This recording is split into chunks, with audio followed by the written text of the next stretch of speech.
मैं श्रीपाद यसो नाइक ईश्वर की शपथ लेता हूं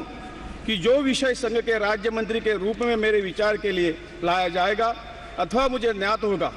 उसी किसी व्यक्ति या व्यक्तियों को तब से सिवाय जबकि ऐसे राज्य मंत्री के रूप में अपने कर्तव्यों के सम्यक निर्वहन के लिए ऐसा करना अपेक्षित हो, मैं प्रत्यक्ष अथवा अप्रत्यक्ष रूप से संसूचित या प्रकट नहीं करूं।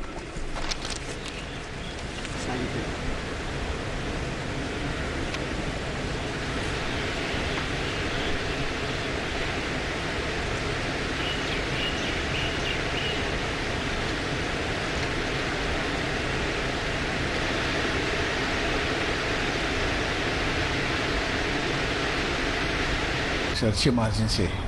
इस बार तो 80,000 मार्जिन थी। और यहाँ आने के बाद जिस तरह से मुझे फिर एक बार ऐसा मैंने कहा, फिर एक बार मौका दिया है,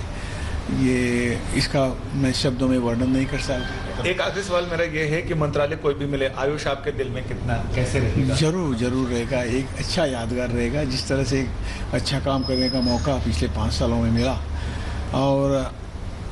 इससे आयुष और भारत का कोई नाता है, और ये नाता जो है, जो हमारी सिस्टम मेडिसिन है, बल्कि हिंदुस्तान में नहीं बल्कि पूरे देश में ले जाने का मौका